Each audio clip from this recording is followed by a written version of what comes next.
बहुत ही दुखद घटना है, इसके लिए मैं संवेदना व्यक्त करता हूँ और इनके परिवार की हर संभव मदद के लिए जो भी बड़े भाई संतोष जी हैं, इनके परिवार की बड़ी मदद की है, तो आपसे इस परिवार की बड़ी उम्मीद है, तो आप क्या करेंगे? दलित, पिछड़े और अल्पसंख्यक समाज पर इस समय ज़्यादा अत्याचार हो रहे हैं। सरकार के खुद के गुंडे हैं, जी। जो जो दूसरे दलों में जो भी गलत काम करे, सारे के सारे इस समय भाजपा में चले गए हैं। तो हमारी सरकार आती है तो उसमें कभी भी किसी के साथ अन्याय नहीं होगा और जो भी गलती करेगा उसको दंड दिया जाएगा।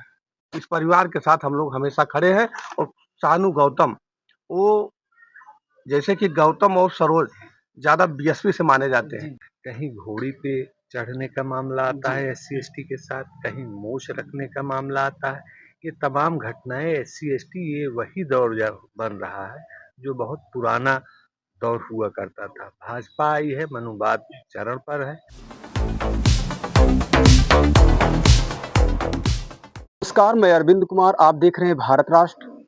भोजेमो प्रतापगढ़ में जो 15 तारीख को घटना घटी थी कमल कुमार उर्फ सानू, तो यहाँ उनके घर पर प्रतापगढ़ के सपा से सांसद माननीय एसपी पटेल जी हैं। उनसे बात करते हैं, परिवार को क्या आश्वासन देते हैं। पहले तो बात करते हैं, उसके बाद आपको बताते हैं। सर, आप आए इस पीड़ित परिवार के लिए, क्या कहेंगे? पहली बात ये बड़ी ही दुखद घटना हुई है जो जौनपुर में हुई। शादी के एक छोटे से विवाद में लोगों ने एक लड़के को जान से मार दिया। ये बहुत ही दुखद घटना है, इसके लिए मैं संवेदना व्यक्त करता हूँ और इनके परिवार की हर संभव मदद के लिए जो भी शासन से जो योजनाएं हैं या जो भी तरीका है, क्या क्या रूल्स में है, वो सब इसकी मदद करने का प्रयास किया जाएगा। अच्छा, तो सर इनके परिवार के लिए जो है, जिस तरीके से हमारे इधर क्षेत्र में जो है पूर्व जिला पंचायत रहे बड़े भाई संतोष जी हैं, इनके परिवार की बड़ी मदद की है, तो आपसे इस परिवार की बड़ी उम्मीद है, तो आप क्या करेंगे? जो भी है संभव मदद की जाएगी। तो इनको न्याय के लिए क्या करेंगे? न्याय के लिए मैंने पहले ही कहा है कि जो भी प्रशासनिक वो है, जहाँ पर भी कुछ कहना है, किसी को दबाव बनाना है अधिकारियों से, वो भी किया जाएगा और जो भी प्रशासनिक मदद है, जो भी है वो सब कराई जाएगी। अच्छा, तो आपसे एक बात यह पूछनी थी कि जिस तरीके से आप सब क्षेत्र में इधर काम भी कर रहे हैं, तो आए दिन जो इस तरीके की घटनाएँ हो रही हैं, तो क्या अब अपराधियों के मन में सरकार का या प्रशासन का खौफ नहीं है? मैं तो यही कहूँगा कि भाजपा के लोग हैं ज़्यादातर जो ये सब कर रहे हैं, लोगों पे दबाव बना कर के, विशेषकर दलित, पिछड़े और अल्पसंख्यक समाज पर इस समय ज़्यादा अत्याचार हो रहे हैं। ये सरकार की नीति में है कि उनको परेशान करो और इस तरह से जो है ऐसी घटनाएं प्रतापगढ़ और आसपास के ज़िलों में बहुत हो रही हैं। तो ये शासन को इस पर सोचना चाहिए कि ऐसी घटनाएं ना हों और खौफ तो बिल्कुल है ही नहीं। शासन प्रशासन एकदम पंगु है और एकदम गुंडा राज चल रहा है।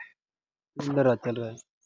सरकार तो कहती है कि सभी गुंडे जो है या तो ज़मीन में दफ़्त हो गए या तो फिर देश छोड़कर भाग गए। वो सिर्फ कहने की बातें हैं, वो चंद जो है उनके जो जिनको अपना दुश्मन मानते हैं उन्हीं को वो किया है। बाकी अब सरकार के खुद के गुंडे हैं, जी। जो जो दूसरे दलों में जो भी गलत काम करे, सारे के सारे इस समय भाजपा में चले गए हैं, वही ये सब कर रहे हैं।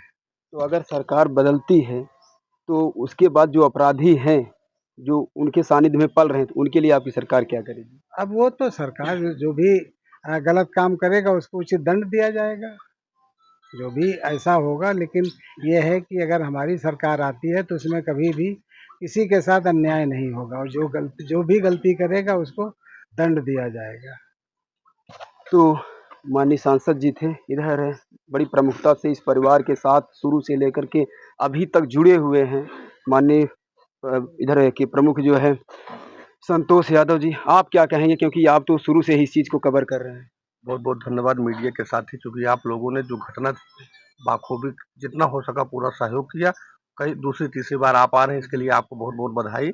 हमारे सांसद जी जब घटना थी उस समय दिल्ली थे, हम लोगों ने फ़ोन के माध्यम से जानकारी दिए थे। सांसद जी के प्रतिनिधि आदरणीय बाबूलाल वर्मा जी प्रतिनिधि और पीआरओ जितेंद्र भैया, दोनों लोग से बात हुई। उन लोगों ने कहा कि सांसद जी जैसे लखनऊ लौट कर आते हैं, प्रतापगढ़ कार्यक्रम रखता है, शर्त के मुताबिक, वादे के मुताबिक साहब 2 दिन पहले लखनऊ आए और आज प्रतापगढ़ आगमन हुआ लगभग 20 दिन के बाद, क्योंकि महीने में 2 या 3 बार आते-जाते रहते हैं। जब भी आते हैं 2-3 दिन का कार्यक्रम लगता है। 10 ही दिन बाद आए। जी, कितना जैसे कितने दिन बाद? 10 दिन हुए हैं, 10 ही दिन हुए हैं, जैसे 20 कार्यक्रम दिन लगा नहीं। सीधा आज इस पीड़ित परिवार के दरवाजे पहुंचे हैं। हर संभव जो भी सहयोग होगा, बहुत सारे समाजवादी पार्टी के मजबूत नेता जावेद भाई हैं, बबलू यादव जी हैं, मुकेश पाल जी हैं, उमंग यादव जी हैं, हमारे साथ जिला पंचायत रहे तकदीर भाई हैं, राधेश्याम सरोज जी हैं, रामचंद्र यादव जी हैं। हम सबके गार्जियन पूर्व विधानसभा अध्यक्ष, जिला उपाध्यक्ष समाजवादी पार्टी डॉक्टर शेर बहादुर यादव जी हैं, इंटर कॉलेज के प्रधानाचार्य वेद प्रकाश गौतम जी हैं, साधु यादव जी हैं। बहुत सारे लोग आए हैं, रामराज बिंद जी हैं और राजेंद्र बिंद जी हैं, लल्लन यादव जी हैं, बहुत सारे लोग हैं। सभी लोग जो बनपरा जो अभी आप सूची एक चलाए थे, ज्यादा से ज्यादा लोग सहयोग लगभग 1 लाख रुपए जो हमारे सहयोग से इन्हीं तमाम साथियों के द्वारा जो आज यहाँ पर आए हैं, जाने अनजाने में बहुत सारे लोग जो सहयोग किए हैं और अभी सहयोग बहुत सारा आता जाता रहेगा। इस परिवार के साथ हम लोग हमेशा खड़े हैं। और शानू गौतम, वो जैसे कि गौतम और सरोज ज्यादा बीएसपी से माने जाते हैं, लेकिन सही माने में 2022 का चुनाव उठा के देख लीजिए, रानीगंज विधानसभा का यह बूथ और 2024 में दोनों यहाँ भोजमऊ बघेरा मिला के 2 बूथ है। दोनों बूथ पर लगभग 70 से 80% वोट एक गौतम समाज, मौर्य समाज, सरोज समाज और यादव मुस्लिम तो मूल वोटर माने ही जाते हैं। पीडीए के तहत जो हमारे राष्ट्रीय नेता आदरणीय अखिलेश यादव और प्रदेश के अध्यक्ष आदरणीय श्यामलाल पाल जी जो जो जो कार्यक्रम चल रहा है पीडीए, निश्चित रूप से हमारा गांव ही नहीं, संपूर्ण रानीगंज 22-24 और आने वाले चुनाव जो 27 होगा, हम लोग विजय की तरफ होंगे। और सांसद जी की धर्म पत्नी, हम सबकी नेता आदरणीय कांति सिंह स्नातक एमएलसी का चुनाव लड़ने जा रहे हैं। जिस तरीके से हम लोगों ने 22-24 जीता, वैसे 25 लास्ट 26 शुरुआत में स्नातक एमएलसी के रूप में चुनाव होगा। सानू गौतम एक अच्छे क्रिकेटर, समाज सेवी के साथ साथ समाजवादी वर्कर थे। जी। इधर हमारे सामने जो है जावेद भाई हैं। जी, आपका मेरे चैनल पर बहुत-बहुत स्वागत। धन्यवाद। तो इस पीड़ित परिवार के लिए जो संवेदनाएँ ही बहुत सारे लोग आए, बड़े बड़े लोग भी आए और बड़ी मदद भी लोग ने किया। तो आप इस परिवार के साथ कैसे? सबसे पहले मैं इस परिवार को शोक संवेदना व्यक्त करता हूँ और हर दुख सुख में इनके साथ उपस्थित होंगे, पहुँचेंगे अगर कोई और ज़रूरत पड़ी। ये तो सृष्टि की एक रचना है। कुछ लोग परंपरागत आते रहते हैं, जाते रहते हैं, लेकिन ये आकस्मिक घटना हुई, बहुत दुखद घटना हुई।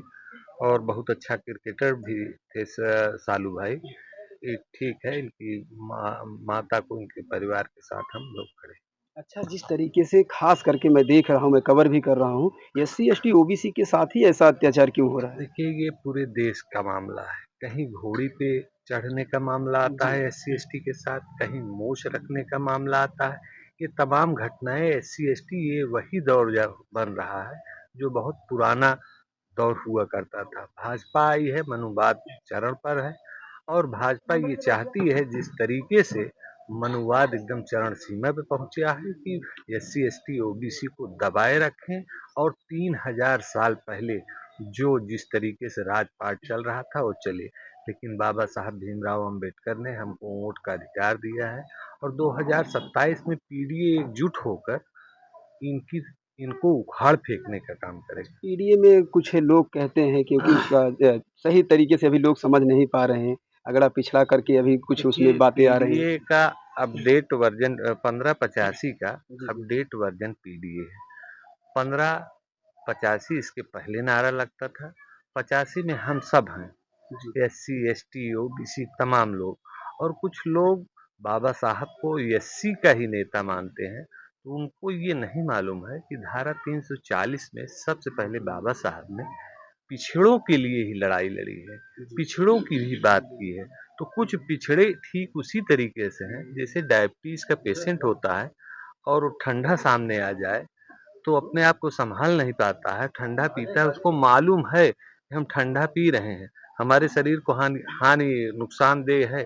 ठीक उसी तरीके से कुछ पिछड़े जो हैं अपने आप को संभाल नहीं पाते हैं और उनके भ्रम में, उनके जाल में आकर सत्ता 2027 आ रहा है, लेकिन अब की वो जाल में फंसेंगे नहीं, एकजुट होकर पीडीओ को मजबूत अच्छा, करेंगे। माइनॉरिटी के साथ जिस तरीके से सौतेला व्यवहार सरकार कर रही है, उस पे क्या कहेंगे? देखिए, सरकार के पास और कुछ है ही नहीं, ना नौकरी है, ना व्यवसाय के नाम पर पकौड़ा है। अभी युद्ध हुआ उसमें देख ही रहे हैं क्या स्थिति है, सिंदूर लेके टहल रहे हैं। कुछ है ही नहीं, न विदेश नीति है, न देश की नीति है। कब्रिस्तान पाकिस्तान और अफ़गानिस्तान ही बचा है और मुसलमान बचा है और उनके पास कुछ बचा ही नहीं विकास के नाम पर। इधर सांसद जी से एक सवाल और करूँगा अभी मैं बीच में, कि सांसद जी आप बताइए, जिस तरीके से महँगाई चरम सीमा पर है, सरकार इस पे फ़ेल क्यों जो हो जा रही है? ये सरकार सिर्फ चंद पूंजीपतियों के लिए काम करती है और भारतीय जनता पार्टी हमेशा पूंजीपतियों के लिए काम करती है। उनको आम आदमी, गरीब आदमी से कोई मतलब नहीं रहता। वो तो हमेशा उनके सिद्धांत पे चलती है जो सदाशिवराव गोलवलकर उन्होंने कहा था, अपनी किताब में लिखा है कि देश की सारी संपत्ति, सारा धन चंद पूंजीपतियों को दे दो और आम आदमी को गरीब कर दो, तभी आप लंबे समय तक शासन करेंगे। ये सरकार उसी नीति पे चल रही है। आम आदमी को गरीब बना रही है और उनको 5 किलो राशन के सहारे कहते सब लोग उसी पे आ जाएं। उनको जिंदा रखने भर के लिए हम राशन देते रहेंगे और बाकी वो मजदूरी करें, काम करें, यही इसी पे चले। इसलिए जो है महंगाई चाहे जितनी हो, कोई फर्क नहीं पड़ता। वो तो अमीरों के लिए ये सरकार काम करती है, गरीबों के लिए कुछ नहीं करती है।